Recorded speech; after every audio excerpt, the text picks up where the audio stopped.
동맹국의 배후를 겨냥한 고율 관세 폭탄과 무자비한 기술 탈취 시도가 이어지던 상황에서 전 세계가 미국의 발밑에 굴복할 때 단 하나의 국가만이 결연히 저항의 칼을 빼들었습니다. 바로 대한민국이었습니다. 미국이 모든 수익을 독점하고 한국은 손실만을 감수해야 하는 불공정한 구조, 즉 한국의 경제적 운명을 통째로 넘기라는 의도가 담긴 3,500억 달러 규모의 노예 계약 요구 앞에 전 세계는 공포에 휩싸였습니다.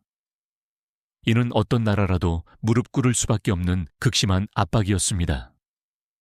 하지만 한국은 이 비합리적인 요구를 정면으로 거부했으며 누구도 예측하지 못한 폭탄급 방역 카드를 제시했습니다. 당시 미국 대통령의 오만을 분쇄하고 전 세계를 충격에 빠뜨린 한국의 치명적인 대응 전략은 과연 무엇이었는지, 그 전율적인 대결의 서막이 지금 시작됩니다.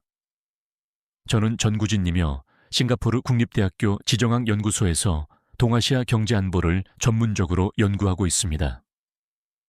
제가 평생 추구해온 연구 주제는 단 하나, 바로 작은 국가들이 거대한 압력 속에서 어떻게 생존할 수 있는가에 대한 것이었습니다.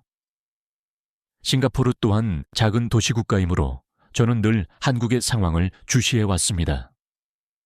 그날도 평소처럼 마리나 베이가 내려다 보이는 연구실에서 아시아 시장의 개장 상황을 면밀히 관찰하고 있었습니다. 오전 9시 정각 도쿄, 서울, 상하이, 홍콩 증시가 동시에 개장되었는데 즉시 심상치 않은 징후가 포착되었습니다. 제 앞에 놓인 6개의 모니터가 일제히 붉은색 하락세로 물들기 시작했기 때문입니다. 교수님, 심각한 사태가 발생했습니다. 제 조교가 숨을 헐떡이며 뛰어들어왔고 손에는 방금 출력한 긴급 뉴스 속보가 들려 있었습니다. 미국 대통령이 한국의 3,500억 달러를 즉시 미국에 투자할 것을 요구했으며 72시간 내에 결정하지 않으면 관세 폭탄 부과와 동맹 재검토를 단행하겠다고 통보했다는 내용이었습니다. 순간 제 등골에 싸늘한 전율이 흘렀습니다. 3,500억 달러는 한국 정부의 1년 예산과 맞먹는 엄청난 금액을 현금으로 즉시 요구한 것입니다. 이것은 명백한 협상이 아니라 강도 행위에 가까웠습니다. 싱가포르 거래소에서 한국 관련 자산들이 폭락하기 시작했고 원달러 환율은 불과 10분 만에 1,400원을 돌파했으며 코스피 지수는 서킷 브레이커가 발동될 정도로 급락했습니다. 제 옆자리에 있던 일본인 동료 연구원이 혀를 차며 한국은 끝났네요 라고 말했습니다. 그의 말이 맞았습니다. 우리도 플라자 합의에 당했지만 이것은 차원이 다른 수준이에요. 1985년 일본이 미국 압력에 굴복해 엔화 가치를 올렸던 플라자 합의의 결과로 일본은 30년 불황에 빠졌습니다. 하지만 이번 미국의 요구는 당시보다 훨씬 더 노골적이고 잔인한 성격을 띠고 있었습니다. 블룸버그 단말기에는 긴급 속보가 나타났습니다. 세계 최대 헤지펀드들이 한국 자산에 역대 최대 규모의 공매도를 걸었다는 내용이었습니다. 브리지워터, 르네상스 테크놀로지, 시타델 등 금융계의 거인들이 한국 경제의 시체 위에서 돈을 뜯어먹으려고 달려들고 있었습니다. 교수님, 한국 원화 선물 가격이 이상해요. 조교가 또다시 비정상적인 점을 발견했습니다. 분명 모든 지표가 한국 경제의 붕괴를 가리키고 있었음에도 불구하고 누군가가 엄청난 규모로 원화를 사들이고 있었던 것입니다. 누가 이런 미친 짓을 하는가? 이것은 명백한 자살 행위 아닌가? 저는 즉시 거래 데이터를 분석하기 시작했고 충격적인 사실을 발견했습니다. 매수 주문이 한국에서, 그것도 수십만 개의 개인 계좌에서 동시다발적으로 발생하고 있었습니다. 싱가포르 통화청에서 긴급 전화가 왔습니다. 정 교수님, 지금 한국에서 무슨 일이 벌어지는 건가요? 우리 시스템이 과부하 걸릴 정도로 거래량이 폭증하고 있습니다. 저는 대답할 수 없었습니다. 30년간 금융시장을 연구했지만 이러한 현상은 처음이었기 때문입니다. 마치 한국이라는 국가 전체가 하나의 거대한 유기체처럼 조직적으로 움직이는 듯 했습니다. 그때 제 휴대폰에 한국에 있는 지인 최현서 씨로부터 메시지가 왔습니다. 우진, 한국 온라인 커뮤니티를 확인해 보세요. 경이로운 일이 벌어지고 있습니다. 저는 즉시 한국의 주요 온라인 커뮤니티인 DC 인사이드, 클리앙, MLB 파크, 블라인드 등을 확인했고 믿을 수 없는 광경을 목격했습니다. 미국이 우리를 ATM으로 본다면 우리가 먼저 빈털터리가 되자 3,500억 달러 우리가 모아서 던져주자.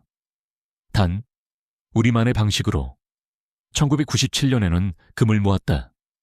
지금은 달러를 모은다. 수백만 명의 한국인들이 자발적으로 달러를 매수하기 시작한 것입니다. 직장인들은 월급을, 대학생들은 용돈을, 주부들은 비상금을 꺼내어 달러로 환전하고 있었습니다. 이들은 3,500억 샤브리가 모은다라는 해시태그도 만들어 공유했습니다. 저는 소름이 돋았습니다. 정부의 지시도 없었고 언론의 선동도 없었습니다. 그저 평범한 시민들이 스스로 상황을 판단하고 행동한 것이었습니다. 마치 개미들이 자신들의 공동체를 수호하기 위해 일사불란하게 움직이는 모습과 같았습니다. 싱가포르 금융계에서는 이미 한국 관련 긴급회의가 소집되고 있었습니다. 모건 스탠리 아시아 대표가 당황한 목소리로 말했습니다. 도대체 한국인들이 무슨 생각을 하는 것입니까? 이건 경제적 자살 행위 아닌가요? 하지만 저는 달리 생각했습니다. 이것은 자살이 아니었습니다. 이것은 전쟁이었습니다. 그것도 전혀 새로운 형태의 전쟁. 그리고 72시간이라는 시한부 전쟁이 이제 막 시작된 것이었습니다. 싱가포르 시각 새벽 4시, 저는 잠을 포기하고 연구실에 남아 있었습니다. 제 앞에 스크린들이 보여주는 데이터는 기존 경제학의 모든 상식을 완전히 거부하고 있었기 때문입니다. 한국 코스피 지수가 하락하지 않고 오히려 반등을 시작하고 있었던 것입니다. 이것은 논리적으로 말이 되지 않아. 저는 즉시 싱가포르 거래소의 AI 트레이딩 분석 시스템에 접속했습니다. 이 시스템은 초당 수백만 건의 거래를 실시간으로 분석하여 시장에 숨겨진 패턴을 찾아내는 최첨단 도구였습니다. 그런데 AI가 내놓은 분석 결과를 보고 저는 경악했습니다. 분석 결과는 한국 개인 투자자 3,200만 계좌 동시 매수 진행 중. 패턴 분석 결과 중앙 통제 없음. 자발적 군집 행동으로 판단이었습니다. 3,200만 계좌는 한국 경제활동 인구의 거의 전부를 의미했습니다. 그들이 마치 하나의 거대한 두뇌처럼 움직이고 있었던 것입니다. 저는 즉시 거래 패턴을 더 자세히 분석했습니다. 오전 9시 개장과 동시에 삼성전자 주식 매수 100만 건, 9시 15분 SK하이닉스 매수 80만 건, 9시 30분 현대자동차 매수 75만 건.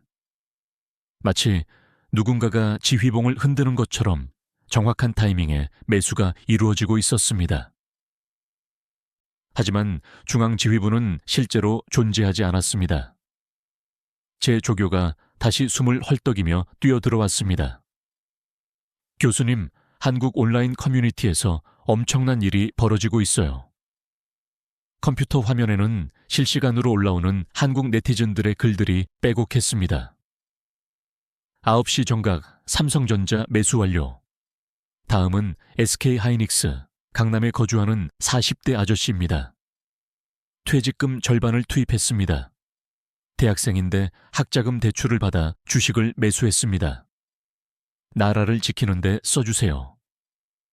더욱 놀라운 것은 그들의 전략이었습니다. 단순히 주식을 사들이는 것이 아니었습니다. 외국인이 매도하는 물량을 정확하게 계산하여 그만큼만을 매입하고 있었던 것입니다. 이는 가격을 급격히 올리려는 의도가 아니라 가격이 폭락하는 것을 방어하는 행위였습니다. 싱가포르 통화청에서는 긴급대책 회의가 열렸고 저도 전문가 자격으로 참석했습니다. 회의실 분위기는 충격과 극심한 혼란 그 자체였습니다. 통화청장이 무거운 목소리로 질문했습니다. 정 교수, 정부의 개입 없이 순전히 개인들이 이러한 행위를 하는 것이 가능합니까? 데이터를 보면 확실합니다. 청와대나 한국금융당국의 개입 정황은 전혀 없습니다. 이것은 집단지성이라고밖에 설명할 수 없습니다. 테이블 건너편에 앉은 텔레마서스 캐피탈 아시아 대표는 비웃었습니다. 집단지성? 그저 집단 관계에 불과합니다. 며칠 못 가서 무너질 것입니다. 그러나 그의 예상은 완전히 빗나갔습니다. 시간이 지날수록 한국인들의 방언은 더욱 정교해졌습니다. 누군가가 익명으로 커뮤니티에 올린 엑셀 파일 하나가 순식간에 퍼졌습니다. 그것은 외국인 매도 물량 예측 및 대응 매뉴얼이었습니다. 파일을 만든 사람은 자신을 그냥 서울에 거주하는 직장인이라고만 소개했습니다. 하지만 그 매뉴얼의 내용은 월스트리트 애널리스트마저 감탄할 수준이었습니다. 각 종목별 예상 매도 물량, 적정 매수 타이밍, 개인별 분담 금액까지 체계적으로 정리되어 있었습니다. 더 충격적인 것은 한국인들이 이 매뉴얼을 즉각적으로 실행에 옮겼다는 사실입니다. 마치 수십 년간 훈련받은 군대처럼 일사불란하게 움직였습니다. 오후 2시 뉴욕 프리마켓이 개장되자 미국 헤지펀드들이 2차 공격을 개시했습니다. 한국 원화에 대한 대규모 공매도였으며 원달러 환율이 순식간에 1,500원까지 치솟았습니다. 그런데 이때도 예상치 못한 일이 벌어졌습니다. 한국의 중소기업들이 일제히 달러 예금을 풀어 원화를 매수하기 시작한 것입니다. 대기업뿐 아니라 동네 치킨집, 편의점, 카페 사장들까지 자발적으로 나섰습니다. 제가 급히 확인해 보니 이 움직임은 한국 소상공인 연합회 카카오톡 방에서 시작된 것이었습니다. 우리가 장사해서 번 돈이 미국 놈들 배불리는데 쓰일 순 없다. 망하더라도 서서 망하자. 싱가포르의 한 퀀트 펀드 매니저는 절망적인 목소리로 토로했습니다. 우리 알고리즘이 한국 시장을 예측할 수 없습니다. 마치 다른 행성의 경제 시스템 같아요. 그 말이 정확했습니다. 한국은 지금 지구상의 그 어떤 경제 이론으로도 설명 불가능한 방식으로 작동하고 있었던 것입니다. 개인의 이익 극대화라는 경제학의 기본 전제가 전혀 통하지 않는 곳, 그곳이 바로 현재의 대한민국이었습니다. 밤 11시, 저는 연구실 창문 너머로 싱가포르의 야경을 바라보았습니다. 불과 하루 만에 세계 금융 질서의 상식이 무너지고 있었으며 그 중심에는 한국이라는 작은 나라의 평범한 시민들이 있었습니다. 제 컴퓨터에 새로운 데이터가 떴습니다. 한국 개인 투자자들의 주식 보유 기간이 평균 3년 이상으로 설정되어 있다는 분석이었습니다. 그들은 단기 차익을 노리는 것이 아니었습니다. 진정으로 국가를 수호하려 했던 것입니다. 교수님, 이거 보세요. 조교가 가리킨 화면에는 충격적인 장면이 생중계되고 있었습니다. 한국의 한 초등학생이 돼지 저금통을 들고 은행에 가는 모습이었습니다. 엄마가 나라 지키는 거라고 했어요. 저도 보탤래요. 그 순간 저는 명확히 깨달았습니다. 이것은 단순한 경제 방어전이 아니었습니다. 한국인들의 DNA에 깊숙이 새겨진 무언가가 각성한 것이었으며 그것은 세계 최강국 미국도 전혀 계산하지 못했던 변수였습니다. 새벽 2시, 저는 여전히 연구실을 떠나지 못하고 있었습니다. 한국 시장의 비정상적인 현상을 주시하다가 문득 옛 기억이 떠올랐습니다. 1997년 아시아 금융위기, 그때 저는 갑박사 학위를 취득한 신참 연구원이었습니다. 당시 태국에서 시작된 금융위기가 인도네시아, 말레이시아를 거쳐 한국까지 덮쳤을 때 저는 싱가포르 통화청에서 인턴으로 근무하고 있었습니다. 모든 아시아 국가들이 IMF 구제 금융을 받으며 무릎을 꿇었고 싱가포르도 간신히 버텼습니다. 그런데 한국은 다른 국가들과 달랐습니다. 그들은 IMF 구제 금융을 받고도 독특한 방식으로 대응했습니다. 정 연구원, 이거 봐요. 한국에서 이상한 운동이 시작됐어요. 당시 제 상사가 보여준 뉴스 화면을 저는 지금도 생생히 기억합니다. 한국 국민들이 자발적으로 금을 모으고 있었기 때문입니다.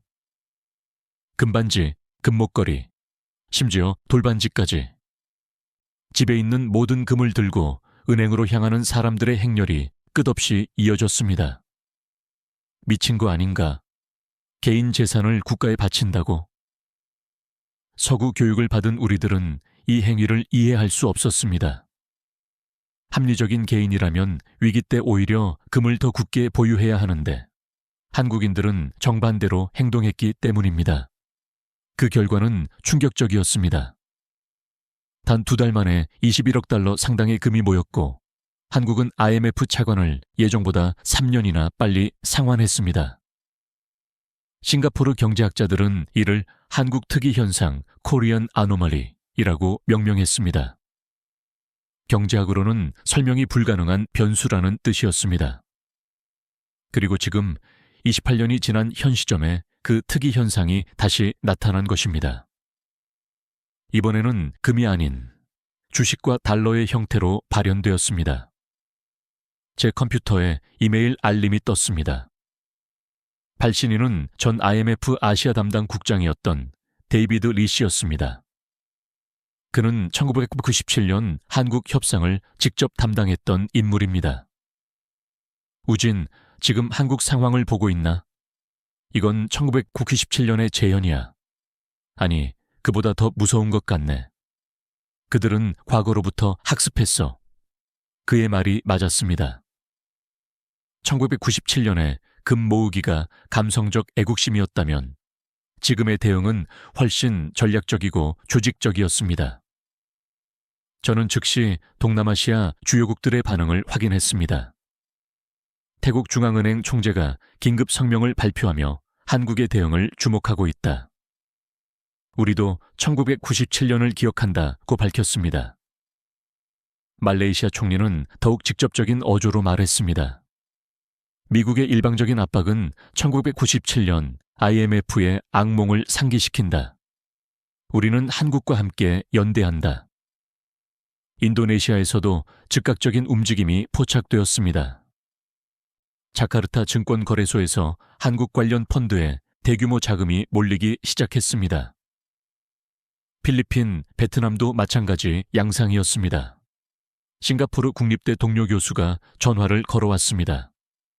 우진, 우리 대학 한국 유학생들이 뭔가 시작했어. 캠퍼스에서 모금 운동을 하고 있는데 싱가포르 학생들도 동참하고 있어. 저는 즉시 현장으로 향했습니다. 대학 중앙광장에는 수백 명의 학생들이 모여 있었고 한국학생회가 설치한 부스 앞에는 긴 줄이 서 있었습니다. 왜 남의 나라 일에 참여하는 거죠? 제가 싱가포르 학생 한 명에게 물었습니다. 그녀의 대답은 단순하면서도 강력했습니다. 1997년에 한국이 무너졌을 때 아시아 전체가 고통받지 않았습니까? 이번엔 우리가 막아야 합니다. 한국이 버텨준다면 우리도 버틸 수 있어요. 그 순간 제 휴대폰이 울렸고 싱가포르 통화청장이었습니다. 정 교수, 지금 아세안 10개국 중앙은행 총재들이 화상회의를 진행하고 있습니다. 의제는 단 하나, 한국 지원 방안입니다. 저는 깜짝 놀랐습니다. 아세안이 이렇게 신속하게 움직인 전례가 없었기 때문입니다. 어떤 지원을 논의하고 있습니까? 통화 스와프 확대, 한국 국채 매입, 그리고 필요하다면 미국의 일방적 압박을 비판하는 공동 성명도 고려 중입니다. 이것은 단순한 경제 지원 차원을 넘어선 것이었습니다. 아시아 국가들이 28년 전의 트라우마를 극복하고 연대를 시작한 역사적인 순간이었습니다. 방콕에서 들어온 속보가 제 시선을 끌었습니다. 태국 최대 재벌인 CP그룹이 한국 삼성전자 주식 10억 달러어치를 매입했다는 내용이었습니다. 이어서 말레이시아 국부 펀드 역시 한국 투자를 발표했습니다. 1997년 우리는 각자 무너졌다. 지금 우리는 함께 선다. 말레이시아 국부펀드 최고 경영자의 이 한마디가 모든 상황을 명확히 설명했습니다. 저는 연구실로 복귀하여 데이터를 정리하기 시작했습니다. 불과 48시간 만에 상황은 완전히 역전되었습니다. 미국은 한국을 고립시키려 했지만 오히려 아시아 전체를 각성시키는 결과를 초래한 것입니다. 그날 밤 저는 오래된 파일 하나를 꺼내보았습니다. 1997년 IMF 위기 당시 제가 작성했던 보고서였는데 제목은 아시아 금융위기, 왜 한국만 다른가였습니다. 28년 전 제가 내린 결론은 이러했습니다. 한국인들은 위기를 개인의 문제가 아닌 공동체의 문제로 인식한다. 이것은 경제학이 아니라 인류학으로 접근해야 할 현상이다. 그리고 지금 그 현상이 디지털 시대에 맞게 진화하여 다시 나타난 것입니다. 1997년의 금 모으기가 아날로그적 연대였다면 지금은 디지털 연대였습니다. 그리고 이번에는 한국만이 아니라 아시아 전체가 움직이기 시작했습니다. 싱가포르 시각 오후 3시, 저는 긴급 소집된 아시아 경제 포럼 화상회의에 참석 중이었습니다. 도쿄, 베이징, 뉴델리, 자카르타, 방콕 등 아시아 주요 도시의 경제 전문가들이 모두 접속해 있었으며 의제는 단 하나, 한국 사태였습니다. 그런데 회의 도중 놀라운 소식이 전해졌습니다. 한국의 20대와 30대가 주축이 된 온라인 태스크포스가 경이로운 성과를 이루어냈다는 것입니다. 방금 확인한 정보입니다. 한국의 젊은이들이 72시간 만에 글로벌 여론전의 판도를 완전히 뒤집었습니다. 도쿄에서 접속한 일본 경제연구소 소장의 보고였습니다. 그가 화면에 띄운 자료를 보고 저는 입을 다물 수 없었습니다. 트위터, 페이스북, 인스타그램, 틱톡 등 모든 소셜미디어 플랫폼에서 이 세이브 코리아, 세이브 코리아 해시태그가 세계 1위 트렌딩을 기록하고 있었습니다. 더 놀라운 것은 이 캠페인을 주도한 사람들이 지극히 평범한 한국 시민들이었다는 점입니다. 서울의 한 치킨집 사장이 만든 인포그래픽 하나가 전 세계적으로 500만 회나 공유되었습니다. 미국이 동맹국에게 요구한 것들이라는 제목의 간단한 이미지였는데 1985년 일본 플라자 합의부터 시작하여 각국이 당했던 불평등 조약들을 시간 순서대로 정리한 것이었습니다. 부산의 대학생이 만든 3분짜리 영상은 유튜브에서 하루 만에 1000만 뷰를 돌파했습니다. 한국전쟁 때 함께 피를 흘린 한미동맹의 역사와 지금의 일방적인 요구를 대비시킨 영상이었죠. 댓글창은 전 세계 네티즌들의 분노로 가득 찼습니다. 이것이 동맹인가? 이건 강도다. 한국을 응원한다. 미국인이지만 우리 정부가 부끄럽다. 필리핀에서 지지합니다. 우리도 당했었습니다. 더욱 흥미로운 점은 이 모든 활동이 자발적인 동시에 놀라울 정도로 조직적이었다는 사실입니다. 마치 보이지 않는 지휘부가 있는 것처럼 역할 분담이 완벽했습니다. 제가 한국 온라인 커뮤니티를 직접 들어가 봤을 때 DC인사이드 주식 갤러리에서는 금융 데이터를 분석하고 클리앙에서는 IT 기술 지원을 담당하고 있었습니다. MLB 파크는 해외 여론 동향을 실시간으로 번역했고 블라인드는 각 기업 내부 정보를 공유하는 역할을 수행했습니다. 누군가가 익명으로 올린 글이 제 시선을 사로잡았습니다. 디지털 의병이다. 조상들이 창으로 싸웠다면 우리는 키보드로 싸운다. 싱가포르의 한 소셜미디어 분석 전문가가 제게 흥미로운 데이터를 보여주었습니다. 교수님, 이것 좀 보세요. 한국발 콘텐츠가 알고리즘을 완전히 장악했습니다. 페이스북, 유튜브, 틱톡 모두요. 마치 그들이 알고리즘을 해킹한 것 같아요. 하지만 그것은 해킹이 아니었습니다. 한국의 IT 개발자들이 합법적인 방법으로 소셜미디어 알고리즘을 분석하여 최적의 업로드 시간, 해시태그, 썸네일 전략을 찾아낸 것이었습니다. 그리고 그 정보를 모든 사람과 공유했습니다. 오후 5시 예상치 못한 일이 발생했습니다. 구글, 애플, 마이크로소프트, 아마존 등 미국의 빅테크 기업들이 동시에 성명을 발표한 것입니다. 한국은 우리의 핵심 파트너다. 일방적인 압박은 양국 기업 모두에게 해롭다. 알고 보니 실리콘밸리에서 근무하는 한국인 개발자들이 조용히 움직였던 것이었습니다.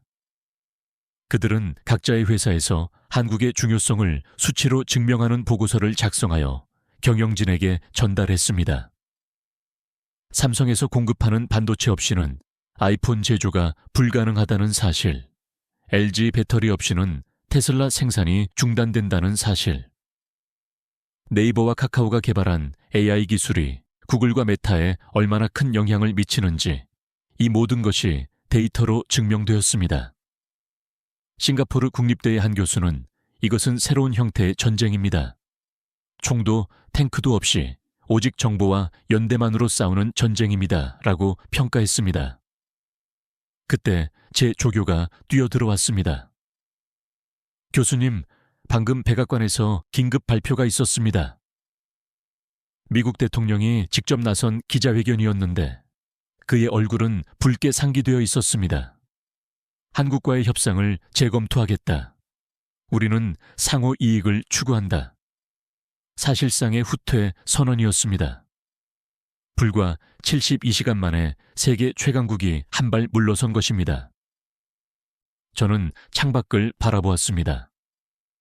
싱가포르 항구에는 여전히 수많은 화물선들이 오가고 있었지만 이제 세계 무역의 규칙이 근본적으로 바뀌기 시작했다는 것을 모두가 인지하고 있었습니다. 힘이 아닌 연대로, 돈이 아닌 정보로, 명령이 아닌 자발성으로 싸우는 새로운 시대. 그 문을 연 것은 다름 아닌 한국의 평범한 시민들이었습니다. 싱가포르 시각 저녁 유감시, 레플스 호텔 최상층의 비밀 회의실. 저는 특별 초청을 받아 그곳에 있었습니다. 아시아 주요 기업 총수들의 긴급 화상회의였습니다. 삼성, LG, SK, 현대차를 비롯하여 도요타, 소니, TSMC, 알리바바까지 아시아 경제를 움직이는 거인들이 한자리에 모인 것입니다. 회의를 주재한 사람은 놀랍게도 삼성전자 부회장이었습니다. 그는 침착한 목소리로 말문을 열었습니다. 72시간 전 미국의 요구를 받았을 때 우리는 침묵했습니다. 그것은 굴복이 아니었습니다. 준비하는 시간이었습니다. 그가 화면에 띄운 자료를 보고 참석자들은 숨을 죽였습니다. 프로젝트 독립, 프로젝트 인디펜던스 이라는 제목의 극비 문서였습니다. 사실 우리는 2년 전부터 이러한 상황을 예측하고 있었습니다. 미국 정가에 우리 정보원들이 있거든요. 화면에는 충격적인 내용이 뒤따랐습니다. 백악관 내부 회의록, 국무부 비밀 문서, 심지어 대통령의 개인 메모까지. 한국 재벌들은 미국의 모든 움직임을 사전에 면밀히 파악하고 있었던 것입니다. LG 회장이 말했습니다. 우리가 가만히 있었던 것은 함정을 파기 위해서였습니다. 미국이 먼저 무리수를 두기를 기다렸습니다. SK 회장이 태블릿을 들어 보였습니다. 지난 72시간 동안 우리가 실행한 조치들을 보여드리겠습니다. 첫 번째는 미국 공장 동시 가동 중단 위협이었습니다. 삼성 오스틴 공장, SK 조지아 배터리 공장, LG 미시간 공장, 현대차 엘라베마 공장 등 모든 한국 기업이 동시에 긴급 설비 점검을 이유로 가동을 멈췄습니다. 불과 3시간 만에 텍사스, 조지아, 미시간 주지사들이 백악관에 항의 전화를 걸었습니다. 자기 주에서 폭동이 발생할 것 같다는 보고였습니다. 두 번째 조치는 미국 빅테크와의 비밀 거래였습니다. 우리는 구글, 애플, 마이크로소프트 최고 경영자들과 비밀리에 접촉했습니다. 메시지는 단순했습니다. 한국이 무너지면 당신들도 끝이다. 실제로 삼성은 애플의 연간 500억 달러 규모의 부품을, LG는 테슬라의 300억 달러 규모의 배터리를 공급하고 있습니다. 이 공급이 중단될 경우 미국 기업들은 즉시 생산을 멈춰야 하는 상황이었습니다. 구글 최고 경영자와의 통화 녹음이 공개되었습니다. 우리가 백악관에 압력을 넣겠습니다. 한국은 경쟁자가 아니라 생존 파트너이기 때문입니다. 세 번째 조치는 월스트리트 설득 작전이었습니다. 현대차 부회장이 설명했습니다. 우리는 골드만삭스, JP모건, 블랙록의 최대 고객입니다. 그들에게 선택권을 주었습니다. 우리 편에 서든지 아니면 아시아 시장을 포기하든지. 실제로 한국 재벌들이 월스트리트에 예치한 자금은 1조 달러가 넘었으며 이 돈이 빠져나가면 월가는 대혼란에 빠질 수밖에 없었습니다. 그때 TSMC 회장이 폭탄 선언을 했습니다. 우리도 동일한 압박을 받아왔습니다. 하지만 이번엔 다릅니다. 한국과 대만이 손을 잡으면 전 세계 반도체의 90%를 통제할 수 있습니다. 삼성과 TSMC의 비밀 협정 내용이 공개되었습니다. 양사가 기술을 공유하고 가격을 조정할 경우 미국 인텔과 엔비디아는 경쟁력을 완전히 상실하게 될 것이었습니다. 일본 소니 회장이 이에 가세했습니다. 우리도 참여하겠습니다. 이미지 센서 기술을 제공하겠습니다. 도요타 사장도 나섰습니다. 전기차 배터리를 한국산으로 전량 교체하겠습니다. 일본 시장만 해도 연간 1,000억 달러 규모입니다. 그런데 이보다 더 충격적인 내용이 있었습니다. 중국 알리바바 회장이 입을 연 것입니다. 우리가 준비한 플랜 B를 공개하겠습니다. 화면에 뜬 내용을 보고 모두가 경악했습니다. 디지털 실크로드 프로젝트. 미국을 완전히 배제한 채 아시아 기업들만의 독자적인 공급망을 구축하는 계획이었습니다. 반도체는 한국과 대만이, 배터리는 한국과 중국이, 자동차는 일본과 한국이, 플랫폼은 중국이 전담하는 구조였습니다. 미국 필요 없습니다. 싱가포르 DBS 은행 회장이 자금 조달 방안을 물었습니다. 이미 준비되었습니다. 삼성 부회장이 숫자를 보여주었습니다. 한국 재벌들의 유보금 5천억 달러, 일본 기업 1조 달러, 중국 국부 펀드 2조 달러, 총 3조 5천억 달러.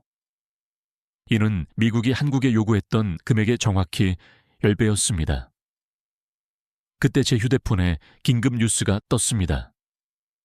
실리콘밸리에서 한국인 개발자 10,000명이 동시에 사직서를 제출했다는 내용이었습니다.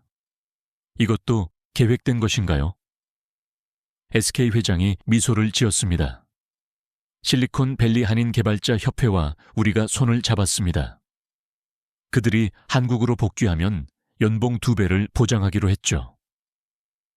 구글은 한국인 개발자가 빠지면 AI 프로젝트의 30%가, 메타는 40%가, 아마존은 25%가 중단되는 상황이었습니다.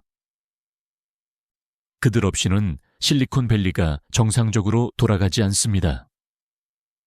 오후 9시 또 다른 소식이 전해졌습니다. 한국 방위산업체들이 미군 부품 공급을 중단한다고 통보한 것입니다. 한화방산 대표가 화상회의에 참여하여 밝혔습니다. 우리가 공급하는 포탄, 미사일 부품이 없으면 주한미군은 일주일도 버티지 못합니다. 펜타곤이 지금 혼란에 빠졌다고 들었습니다. 실제로 한국은 미군의 155mm 포탄 50%, 패트리어트 미사일 부품 40%를 공급하고 있었으며 우크라이나로 보내는 무기의 상당수도 한국산이었습니다.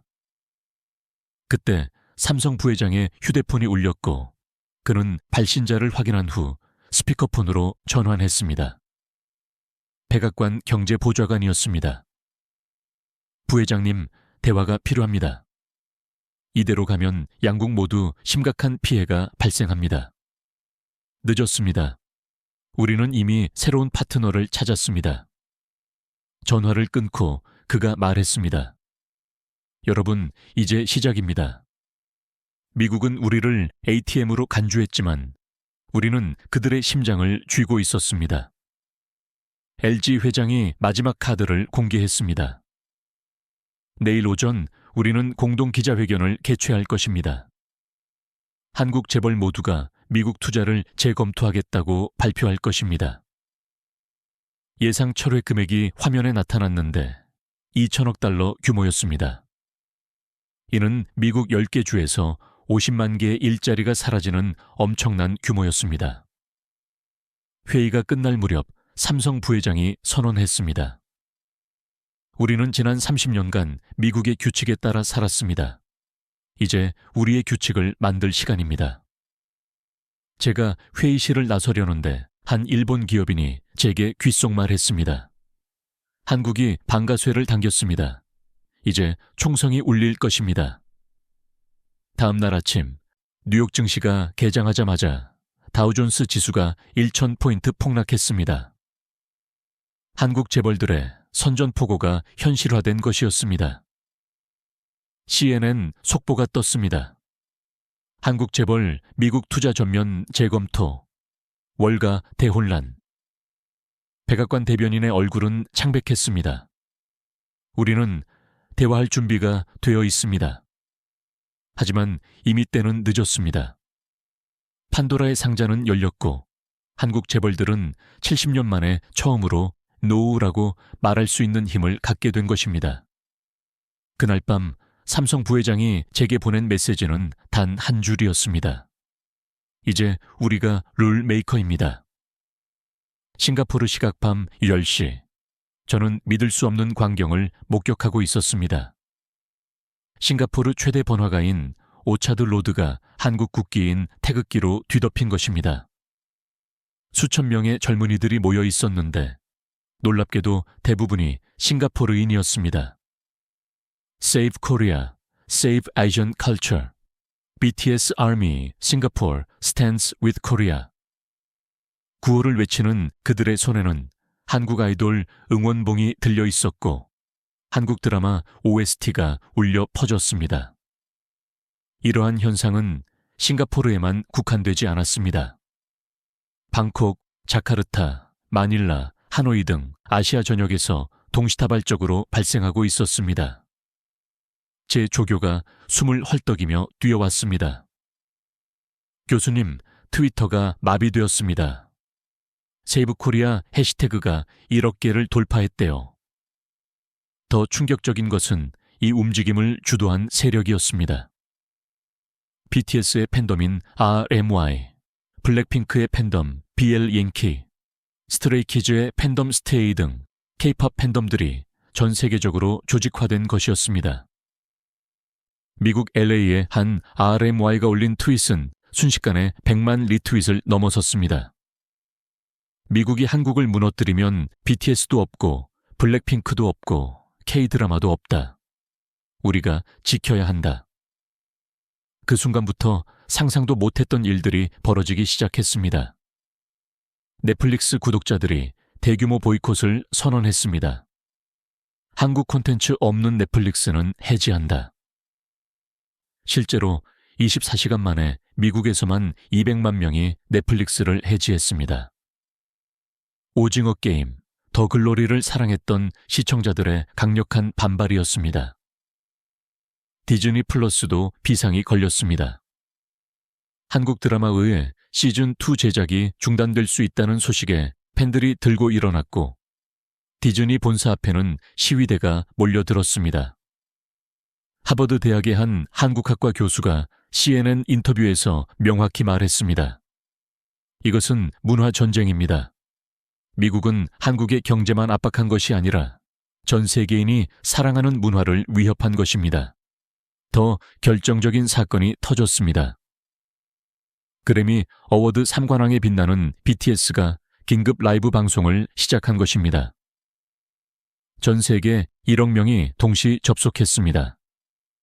리더가 영어로 차분하게 연설했습니다. 우리는 작은 나라 한국에서 왔습니다. 하지만 음악에는 국경이 없죠. 지금 우리 조국이 부당한 압박을 받고 있습니다. 여러분의 목소리가 필요합니다. 방송이 끝나자마자 백악관 홈페이지가 다운되었습니다. 전 세계 RMY들이 항의 메시지를 폭주시키면서 벌어진 일이었습니다.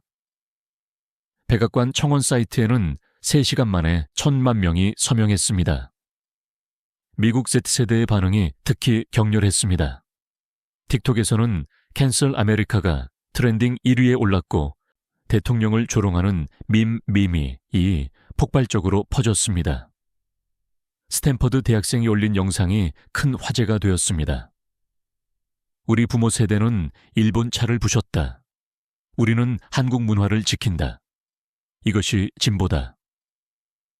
애플 역시 예상치 못한 타격을 입었습니다.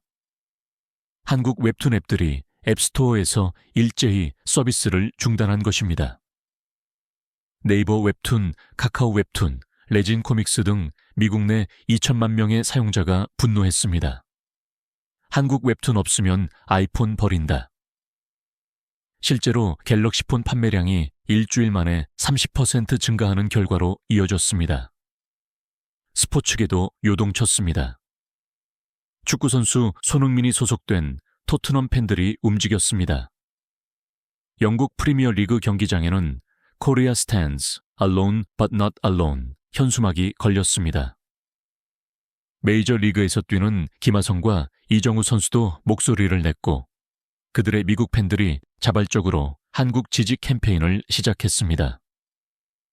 게임 업계의 충격은 더욱 심각했습니다. 리그 오브 레전드 등 한국 게임사들이 북미 서버 점검을 무기한 연장한다고 발표했습니다. 정치적 압박이 해결될 때까지 서비스 정상화가 어렵습니다.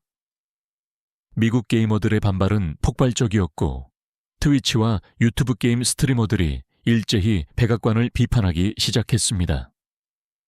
그런데 가장 결정적인 한 방은 따로 있었습니다. 칸 영화제 황금종려상 수상감독 봉준호가 뉴욕타임스에 기고한 칼럼이었습니다. 미국은 늘 문화의 자유를 역설해왔다. 그런데 지금 경제 압박으로 한 나라의 문화를 질식시키려 한다. 이것이 미국이 말하는 자유인가? 이 칼럼은 하루 만에 전 세계 100개 언어로 번역되었고 2천만 회 공유되었습니다. 할리우드 내부에서도 분열이 발생했습니다. 마블 영화에 출연했던 한국 배우들을 지지하는 목소리가 커졌고 한국 영화에 투자했던 제작사들이 백악관에 공식적으로 항의했습니다.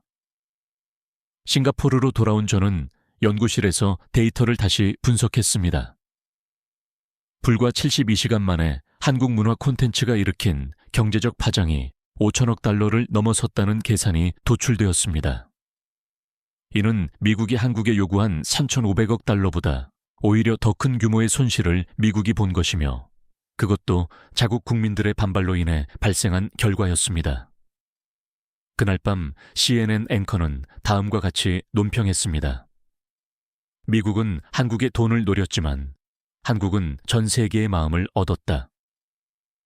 워싱턴 DC 시각 오전 10시 백악관 상황실은 그야말로 아수라장이었습니다.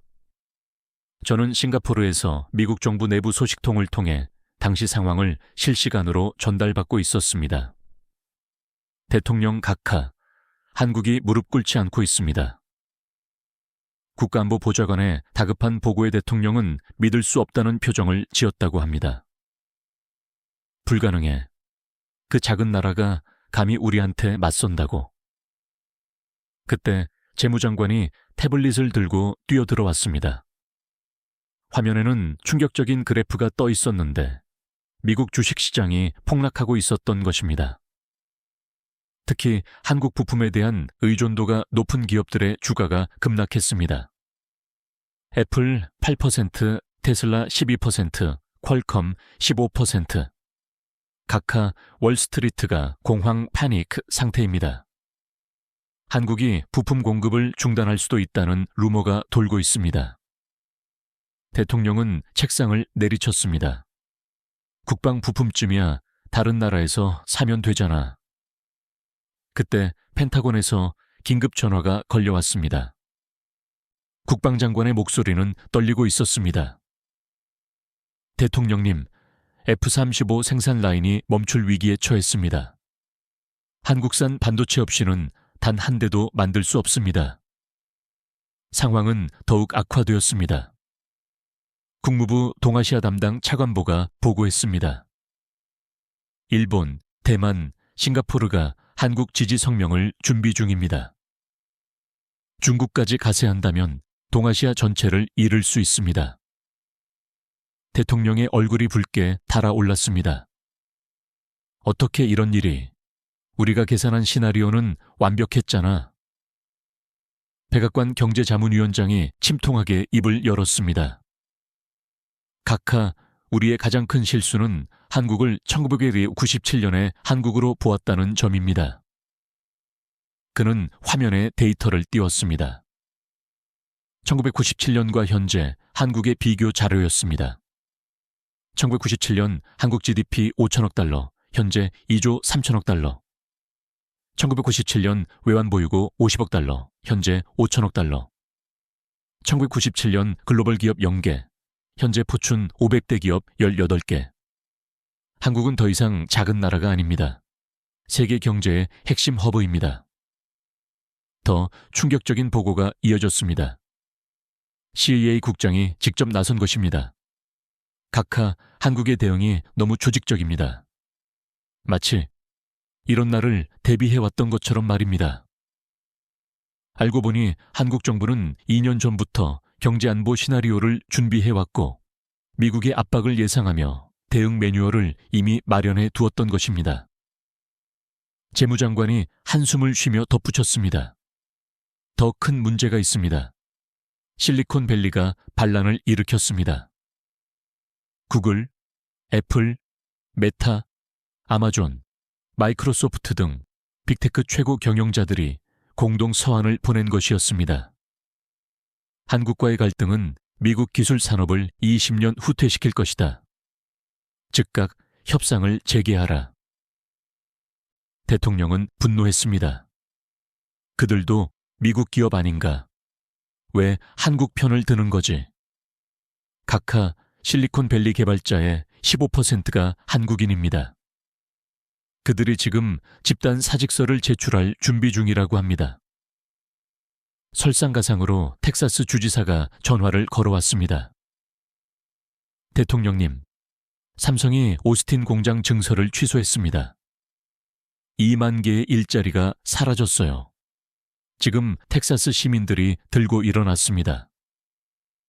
미시간 주지사도 비슷한 상황이었습니다. LG 배터리 공장이 문을 닫으면 디트로이트는 끝장입니다. 백악관 내부에서도 분열이 시작되었습니다. 부통령이 조심스럽게 물었습니다. 각하, 이쯤에서 물러서는 것이 어떻겠습니까? 닥쳐. 내가 물러서는 것을 본 적이 있어. 그러나 현실은 냉혹했습니다. 여론조사 결과 미국인의 68%가 한국 압박은 잘못되었다고 응답했고 특히 18세에서 35세 청년층은 82%가 반대 입장이었습니다. 백악관 대변인이 절망적으로 보고했습니다. SNS가 완전히 뒤집혔습니다. 한국 지지 포스트가 시간당 100만 개씩 올라오고 있습니다. 그때 결정타가 날아왔습니다. 미국 상원 외교위원장이 긴급 성명을 발표한 것입니다. 대통령의 일방적 외교는 의회의 승인을 받지 않았다. 즉각 중단하라. 공화당 내부에서도 반란이 일어났고 차기 대선 주자들이 대통령과 선을 그었습니다. 이것은 미국의 길이 아니다. 동맹을 압박하는 것은 미국을 약하게 만든다. 오후 3시 대통령은 마침내 현실을 수용해야만 했습니다. 경제자문위원장이 최종 보고를 올렸습니다. 각하, 이대로 가면 미국이 더 큰 손해를 봅니다. 한국 없이는 미국 제조업이 마비됩니다. 국방장관도 이에 동조했습니다. 한국을 잃으면 동북아시아를 잃습니다. 중국이 그 공백을 채울 것입니다. 대통령은 길게 한숨을 내쉬었습니다. 그의 계산은 완전히 빗나갔던 것입니다. 한국이 이토록 강력할 줄은, 그리고 전 세계가 한국 편에 연대할 줄은 전혀 예상하지 못했던 것입니다. 저녁 6시 백악관은 결국 항복을 선언했습니다. 대변인이 짧은 성명을 발표했습니다. 한국과 건설적인 대화를 재개한다. 상호 이익을 위한 새로운 파트너십을 모색할 것이다. 사실상의 항복 선언이었습니다. 그날 밤 워싱턴의 한 고위 관료가 제 지인에게 이렇게 토로했다고 합니다. 우리는 한국을 너무 얕보았다. 그들은 더 이상 1997년의 그 나라가 아니었다. 싱가포르 시각 새벽 5시. 저는 잠 못 이루고 연구실에 있었습니다. 역사적인 순간을 목격하고 있었기 때문입니다. 아시아 10개국 정상들의 긴급 화상회의가 시작된 것입니다. 한국, 일본, 중국, 대만, 싱가포르, 인도네시아, 말레이시아, 태국, 베트남, 필리핀. 회의를 제안한 주체는 놀랍게도 일본 총리였습니다. 그는 화면을 통해 진지한 표정으로 말문을 열었습니다. 여러분, 우리는 오늘 목도했습니다. 한국이 홀로 미국의 부당한 압박을 막아냈다는 것을. 이제 우리가 함께한다면 어떤 일이 가능할지 상상해 보십시오. 그의 목소리에는 깊은 회한의 감정이 섞여 있었습니다. 일본은 1985년 플라자 합의로 인해 잃어버린 30년을 경험한 국가였고 그 트라우마가 여전히 일본 경제를 괴롭히고 있었습니다. 중국 주석이 즉각 호응했습니다. 미국의 일방주의는 아시아 전체에 대한 위협입니다. 우리는 이념을 초월하여 연대해야 합니다. 우리는 서로 경쟁해왔지만 이제는 공동의 위협 앞에서 하나가 되어야 할 시점입니다. 역사상 처음으로 중국과 일본이 같은 목소리를 낸 것이었습니다. 두 나라는 수십 년간 역사 문제로 갈등을 겪어왔으나 한국 사태를 보며 중대한 깨달음을 얻은 듯 했습니다. 대만 총통이 떨리는 목소리로 말했습니다. 우리는 각자 미국의 압박을 받아왔습니다. TSMC도, 소니도, 삼성도. 대만은 수십 년간 미국의 보호 아래에 있었지만 동시에 반도체 기술을 넘기라는 압박도 끊임없이 받아왔습니다. 이제 그만입니다. 우리의 기술은 우리가 수호해야 합니다. 싱가포르 총리가 구체적인 제안을 내놓았습니다. 그는 오랜 외교 경험으로 다져진 침착함으로 연설했습니다. 아시아 경제안보 동맹, Asian Economic Security Alliance를 결성할 것을 제안합니다. 통화 스와프는 물론 기술 공유, 공동 펀드 조성까지 추진합시다. 우리는 작은 나라들이지만 함께 당열하면 그 누구도 무시할 수 없는 힘이 됩니다. 숫자가 화면에 표시되었습니다. 각국이 제시한 공동 펀드 출자 규모였습니다. 중국 3천억 달러, 일본 2천억 달러, 한국 500억 달러, 대만 300억 달러, 싱가포르 200억 달러, 말레이시아 100억 달러, 태국 50억 달러, 인도네시아 150억 달러, 베트남 30억 달러, 필리핀 20억 달러. 총액이 1조 200억 달러를 넘어섰습니다. 베트남 총리가 열정적으로 발언했습니다. 우리는 자금은 많지 않으나 젊은 인력이 풍부합니다. 평균 연령 30세에 9천만 명의 젊은이들이 있습니다. 한국 기업들이 베트남으로 오신다면 최고의 조건을 제공하겠습니다. 토지든 세제 혜택이든 무엇이든 드리겠습니다. 인도네시아 대통령이 목소리에 힘주어 말했습니다. 우리는 자원이 있습니다. 니켈 매장량 세계 1위, 구리, 히토류. 지금까지는 미국 기업들에게 헐값에 판매해 왔습니다. 이제 달라질 것입니다. 미국이 아닌 아시아 형제들에게 우선 공급하겠습니다. 그것도 합당한 가격으로 말입니다. 말레이시아 총리가 동참했습니다. 우리는 파뮤와 천연 고무가 있습니다. 전 세계 파뮤의 40%를 생산합니다. 이제부터 아시아 국가들에게 우선권을 부여하겠습니다. 태국 총리도 힘을 보탰습니다. 쌀입니다. 우리는 세계 최대 쌀 수출국입니다. 아시아의 식량 안보를 책임지겠습니다. 미국의 농산물 압박에 맞서겠습니다. 그때 놀라운 발표가 이어졌습니다.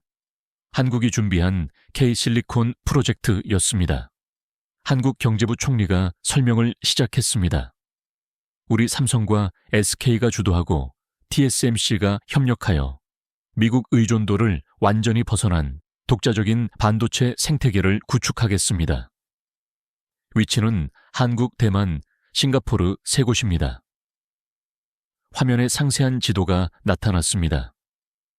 한국 평택과 용인, 대만 신주, 싱가포르 서부 지역을 잇는 삼각벨트였습니다.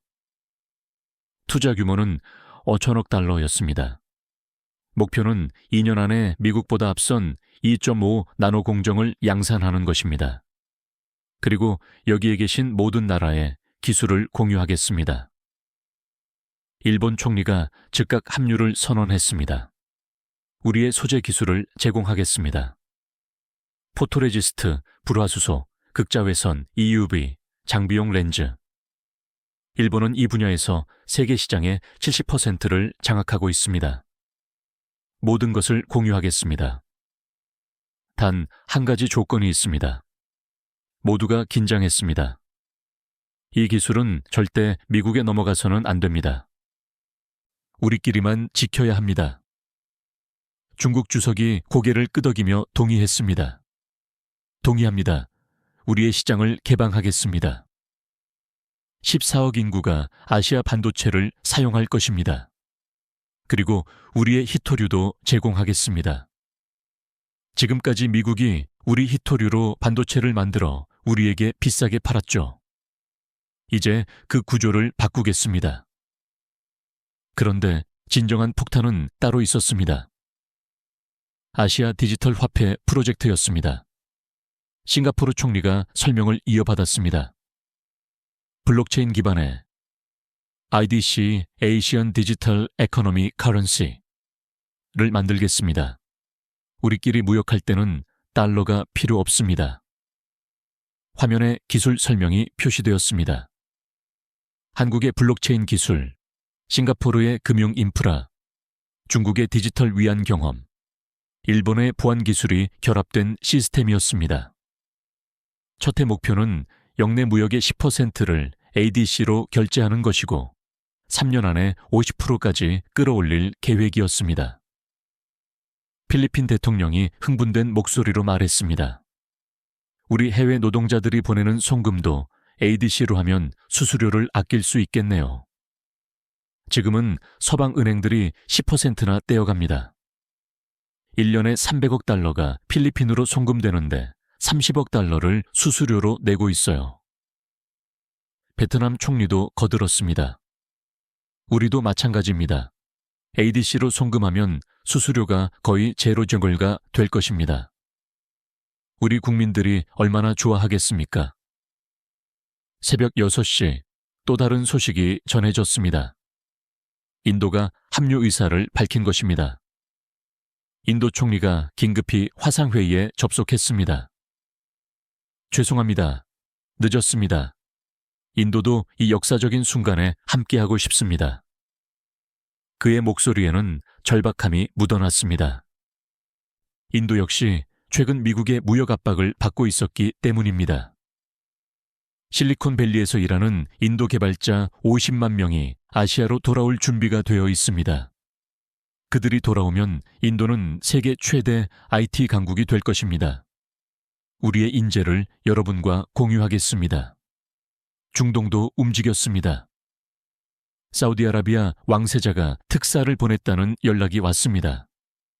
사우디는 한국에 1,000억 달러 투자를 약속합니다. 그리고 아시아 국가들과의 석유 거래를 ADC로 할 준비가 되어 있습니다. 이것은 엄청난 선언이었습니다. 페트로달러 시스템의 근간이 흔들리는 순간이었습니다.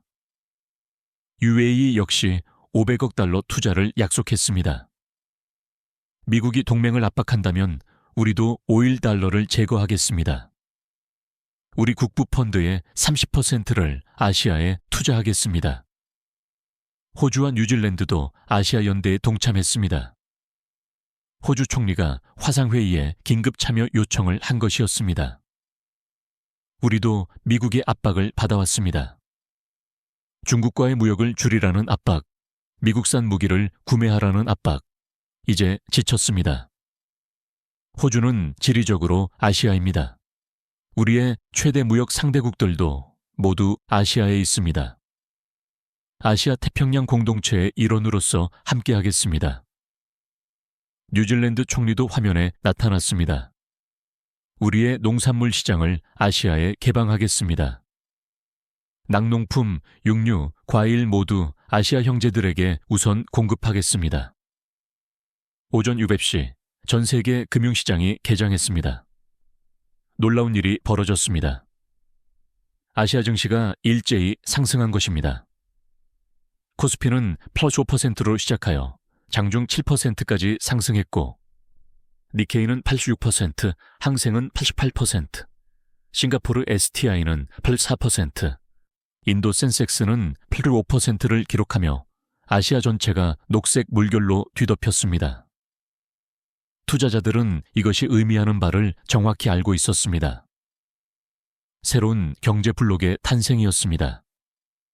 반면 미국 선물 지수는 폭락했습니다. 블룸버그의 긴급 분석이 화면을 가득 채웠습니다. 세계 경제의 축이 이동하고 있다. 서쪽에서 동쪽으로, 대서양에서 태평양으로. 이것은 단순한 시장 변동이 아니다. 경제 권력의 역사적 이동이다. 로이터 통신도 속보를 쏟아냈습니다. 아시아 신흥 6개국이 1조 5천억 달러 규모의 경제동맹 결성. 달러 패권 시대 정말 시작되나?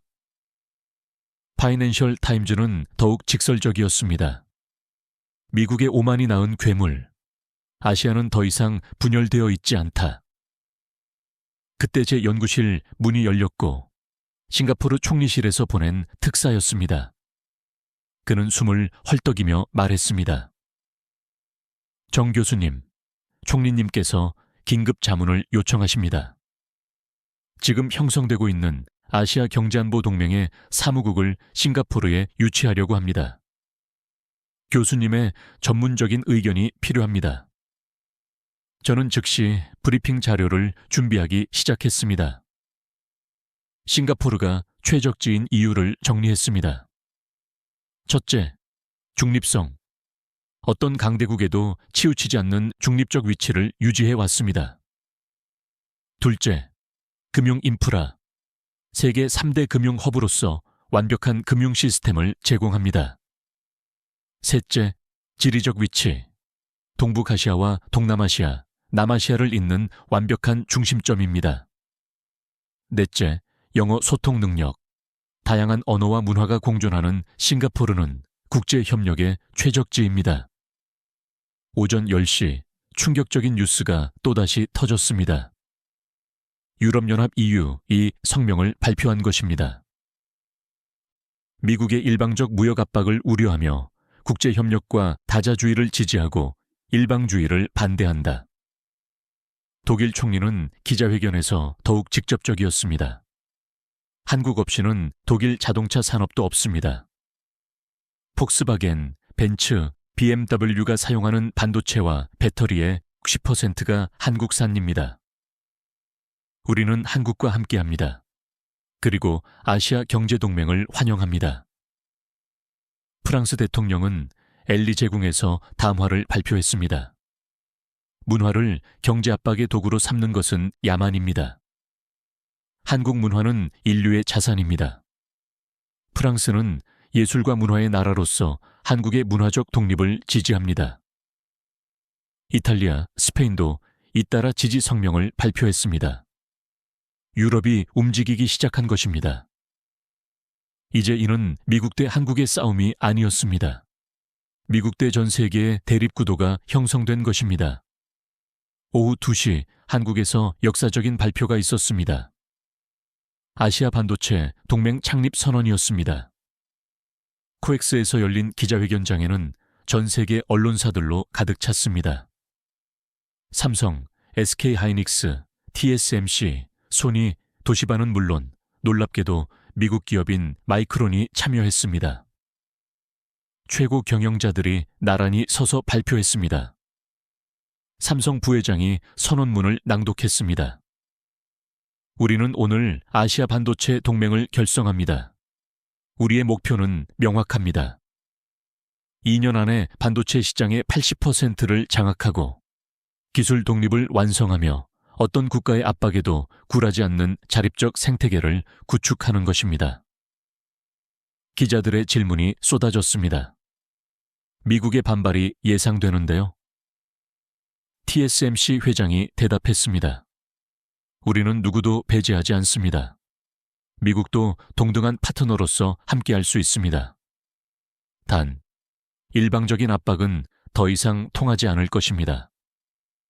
중국과의 협력이 미중 갈등을 악화시킬 수 있다는 우려에 대해 SK하이닉스 대표가 답했습니다. 우리는 정치가 아닌 경제를 합니다. 이념이 아닌 실리를 추구합니다. 냉전 시대는 끝났습니다. 21세기는 협력의 시대입니다. 미국 인텔과 엔비디아의 주가는 실시간으로 급락했습니다. 인텔 23%, 엔비디아 18%, AMD 20%. 월스트리트 저널은 한면 톱기사로 다뤘습니다. 아시아가 반도체 카르텔을 만들었다. 미국 기술 패권의 종말이 시작됐다. 실리콘밸리의 황금기는 끝났다. 뉴욕타임스는 분석 기사를 냈습니다. 미국은 한국 하나를 압박하려다 아시아 전체를 적으로 만들었다. 이것은 외교 참사다. 저녁 7시 저는 싱가포르 국회에서 열린 특별 세션에 참석했습니다. 의제는 아시아 경제안보 동맹 가입이었습니다.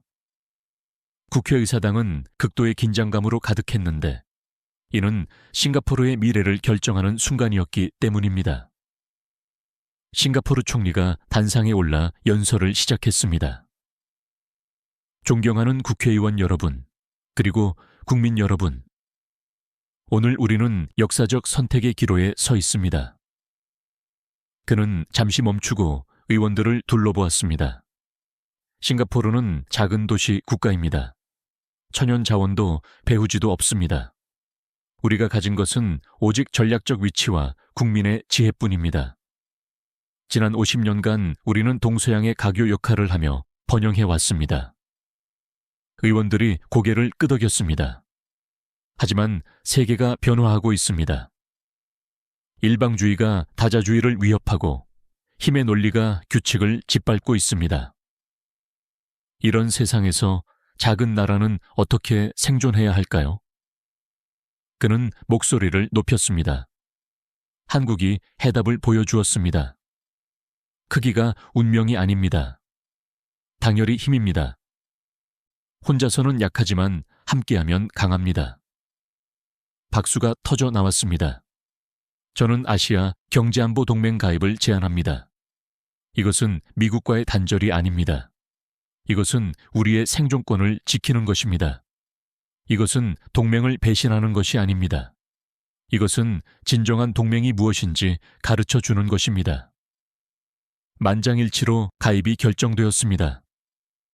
의사봉이 내려치는 소리와 함께 싱가포르는 새로운 시대로 진입했습니다.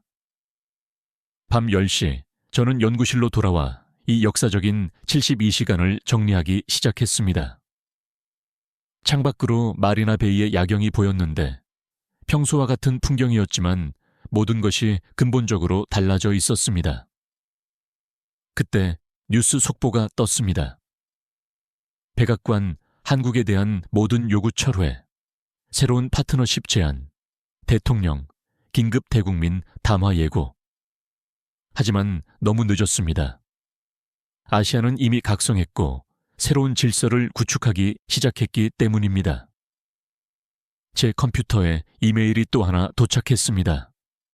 방콕에 거주하는 태국 대학생이 보낸 것이었습니다.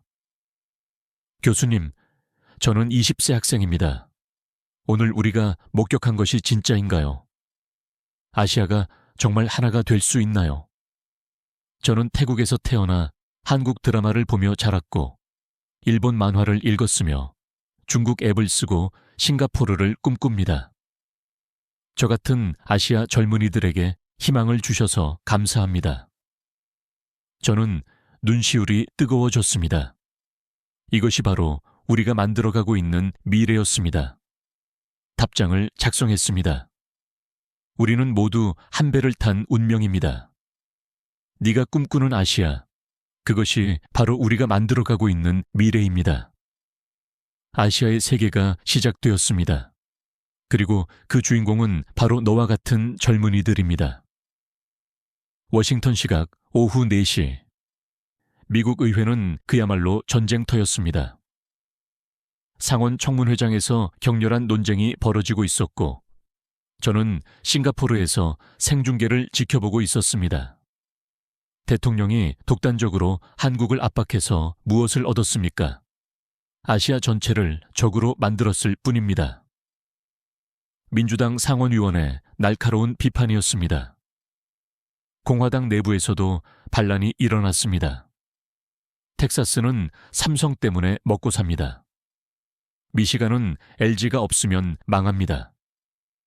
대통령은 미국 일자리를 파괴했습니다. 그때 충격적인 증언이 나왔습니다. 전 국무부 동아시아 차관보가 폭로를 시작한 것입니다. 이번 한국 압박은 처음부터 실패할 수밖에 없었습니다. 한국은 2년 전부터 이런 상황을 대비해왔거든요. 상원위원들이 술렁였습니다. 무슨 말입니까? 한국이 미리 알고 있었다고요? 네, 그들은 행정부의 모든 시나리오를 예측하고 대응책을 준비했습니다. 우리가 한국을 시험한 것이 아니라 한국이 우리를 시험한 겁니다. 더욱 충격적인 사실이 밝혀졌습니다. 실리콘 밸리 빅테크 기업들이 비밀리에 한국 정부와 접촉해왔다는 것이었습니다.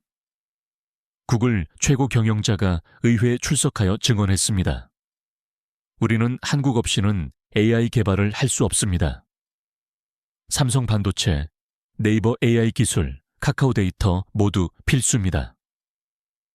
애플 최고 경영자도 마찬가지였습니다. 아이폰의 핵심 부품 40%가 한국산입니다. 대체제는 없습니다. 있다면 중국산뿐인데 그것을 원하십니까? 테슬라는 더욱 절박했습니다. LG 배터리 없으면 테슬라는 생산을 중단해야 합니다. 전기차 시장을 중국에 넘겨줄 것입니까? 오후 5시 월가에서 시위가 시작되었습니다. 수천 명의 금융인들이 거리로 나섰습니다. 구호는 Stop the Economy War, Korea is our partner 였습니다. 골드만삭스 최고 경영자가 CNBC 인터뷰에서 발언했습니다. 이번 사태로 뉴욕 증시에서 3조 달러가 증발했습니다. 누구를 위한 정책입니까? JP 모건 회장은 더욱 직설적이었습니다. 대통령은 경제를 모릅니다. 21세기는 연결의 시대입니다. 고립은 자살 행위입니다. 그때 펜타곤에서 충격적인 보고서가 유출되었습니다. 한국 없는 미군 전력 평가라는 제목이었습니다.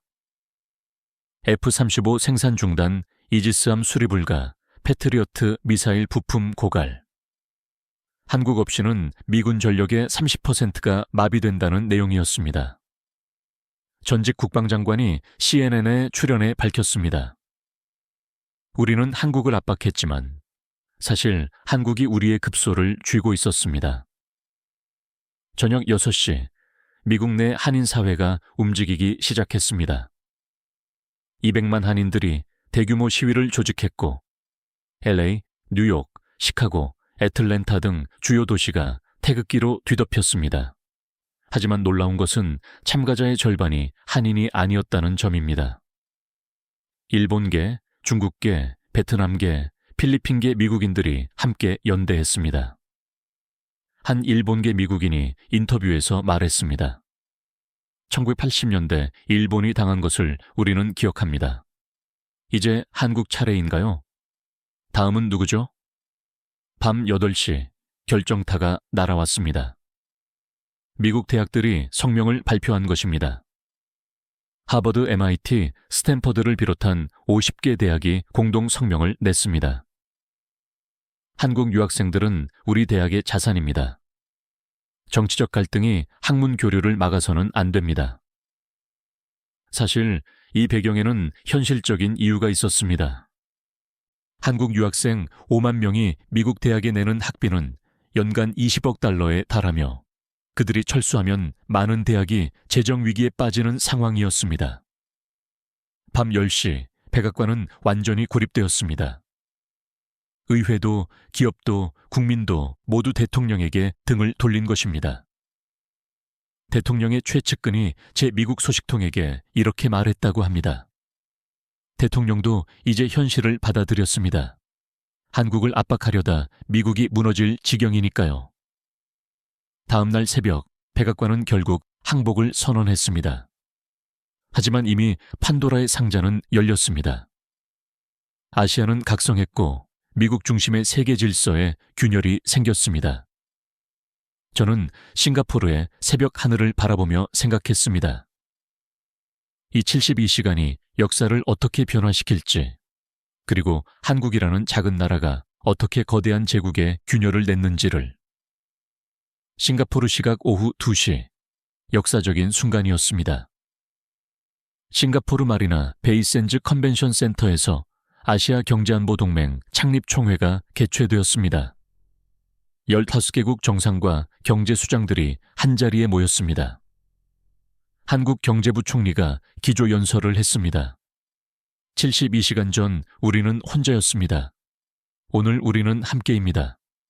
이것이 21세기 아시아의 힘입니다. 장내에는 우레와 같은 박수가 터져 나왔습니다. 창립 선언문이 발표되었는데 핵심 내용은 다음과 같았습니다. 첫째, 회원국 간 무역은 ADEC 디지털 화폐를 사용한다. 둘째, 기술과 자원을 공유하며 공동 발전을 추구한다. 셋째, 외부 압력에 공동 대응한다. 넷째, 문화 다양성을 존중하고 보호한다. 일본 총리가 발언했습니다. 우리는 경쟁자였습니다. 이제는 동반자입니다. 한국이 그 길을 보여주었습니다. 중국 주석도 화답했습니다. 이념은 다를 수 있습니다. 하지만 아시아의 미래는 하나입니다. 그때 뜻밖의 손님이 도착했습니다. 미국 국무장관이었습니다. 그는 조심스러운 태도로 말했습니다. 미국도 이 새로운 질서를 존중합니다. 대등한 파트너로서 협력하기를 희망합니다. 하지만 신뢰 분위기는 차가웠습니다. 신뢰는 한번 깨지면 쉽게 회복되지 않기 때문입니다. 오후 4시 구체적인 프로젝트들이 발표되었습니다. K-실리콘 벨트, 한국, 대만, 싱가포르를 잇는 반도체 생산기지, A-배터리 얼라이언스, 한중일이 주도하는 차세대 배터리 개발, 아시아 AI 네트워크, 각국의 AI 기술을 연결하는 공동 플랫폼, 문화 실크로드, 아시아 콘텐츠의 자유로운 유통 보장. 투자 규모만 3조 달러가 넘었습니다. 이는 미국이 한국에 요구했던 저 500억 달러의 거의 10배에 달하는 금액이었습니다. 싱가포르 총리가 제게 물었습니다. 정 교수, 이것이 가능하다고 보십니까? 총리님, 이미 시작되었습니다. 한국이 방아쇠를 당겼고 이제 총알은 날아가고 있습니다. 저녁 6시 첫 번째 성과가 나타났습니다. ADC 디지털 화폐로 첫 거래가 성공적으로 성사된 것입니다. 한국 삼성이 인도네시아에서 니켈을 구매한 거래였습니다. 거래액 10억 달러였으나 달러는 단 1센트도 사용되지 않았습니다. 이어서 거래가 폭발적으로 증가했습니다. 일본이 베트남에서 쌀을, 중국이 말레이시아에서 파뮤를, 대만이 태국에서 고무를 모두 ADC로 결제했습니다. 블룸버그가 긴급 분석을 내놓았습니다. 달러 패권에 첫 균열이 생겼다. ADC가 성공하면 달러의 기축통화 지위가 흔들릴 것이다. 밤 9시 미국발 뉴스가 전해졌습니다. 대통령이 대국민 담화를 발표한 것입니다. 우리는 실수했습니다. 동맹을 압박한 것은 잘못이었습니다. 미국은 다시 신뢰받는 파트너가 되겠습니다. 사실상의 공개 사과였습니다. 미국 대통령이 공개적으로 잘못을 인정한 것은 매우 이례적인 일이었습니다. 하지만 반응은 냉담했습니다. 한국의 한 네티즌이 올린 댓글이 100만 개의 좋아요를 받았습니다. 늦었어. 우리는 이미 세기를 찾았어. 밤 11시, 저는 보고서를 마무리하고 있었습니다. 제목은 72시간, 세계 질서가 바뀐 순간이었습니다. 결론은 다음과 같았습니다. 최근의 72시간은 21세기 최대 전환점이었다. 한국이라는 작은 나라가 시민의 힘으로 초강대국의 압박을 막아냈고 그 과정에서 아시아 전체가 각성했다. 이제 세계는 일극체제에서 다극체제로, 힘의 논리에서 연대의 논리로 전환되고 있다. 저는 이제 연구실에서 그 후의 변화들을 정리하고 있었습니다. 세계는 완전히 달라져 있었습니다. ADEC는 국제무역의 30%를 차지하게 되었고 아시아 반도체 동맹은 시장 점유율 70%를 돌파했습니다. 한국 코스피는 4,000선을 넘어섰고 원화는 지역기축 통화 중 하나가 되었습니다.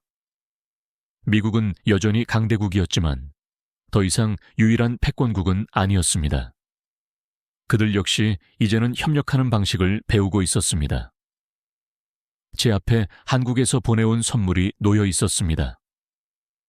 작은 태극기와 함께 적힌 카드에는 이렇게 쓰여 있었습니다. 전구진 교수님께 한국의 이야기를 세계에 전해주셔서 감사합니다. 우리는 혼자가 아니었습니다. 저는 창밖을 바라보았습니다. 싱가포르 항구에는 여전히 배들이 오가고 있었지만 이제 그 배들은 새로운 규칙으로 움직이고 있었습니다. 힘이 아닌 협력의 규칙, 명령이 아닌 합의의 규칙. 체스판이 바뀌었습니다. 더 이상 킹과 퀸만의 게임이 아니었습니다. 이제는 모든 말들이 함께 움직이는 게임이었습니다. 그리고 가장 약하다고 여겨졌던 폰 파운드들이 가장 강력한 힘을 보여주었습니다. 한국이 증명한 것은 단순한 경제적 승리가 아니었습니다. 그것은 11세기 새로운 형태의 힘이었죠. 시민의 힘, 문화의 힘, 연대의 힘. 다음 게임은 어떻게 전개될까요? 아무도 예측할 수 없습니다. 하지만 한 가지는 분명합니다. 이제 세계는 어떤 나라도 함부로 무시할 수 없다는 것, 작은 나라라도 큰 목소리를 낼 수 있다는 것, 그리고 무엇보다 우리는 혼자가 아니라는 것을 말입니다. 지금까지 초강대국 미국의 압박에 맞서 전 국민이 하나로 결속하여 새로운 역사를 창조한 대한민국의 72시간 이야기에 대해 심층적으로 분석해 보았습니다. 한 국가의 진정한 저력은 단순한 무기나 막대한 자금이 아닌 국민의 당열된 의지에서 비롯된다는 사실을 입증한 감동적인 사례였습니다. 이 경이로운 역사적 기록을 보다 많은 이들과 공유하기 위해 본 영상을 널리 퍼뜨려 주시기 바랍니다. 대한민국의 진정한 저력을 전 세계에 알리는 이 의미 있는 활동에 동참해 주시기를 간곡히 부탁드립니다. 여러분의 소중한 구독과 좋아요는 이러한 깊이 있고 감동적인 이야기들을 지속적으로 전달하는 원동력이 됩니다. 이 영상을 시청하신 후 여러분은 한국의 어떤 모습에 가장 큰 감명을 받았는지, 또는 아시아 연대가 미래 세계 질서에 미칠 영향은 무엇이라고 생각하시는지 댓글로 의견을 나눠 주십시오. 시청자분들의 통찰력 있는 분석과 열띤 토론을 기대합니다. 지금까지 코리아 원더풀 채널의 전구진이었습니다. 감사합니다.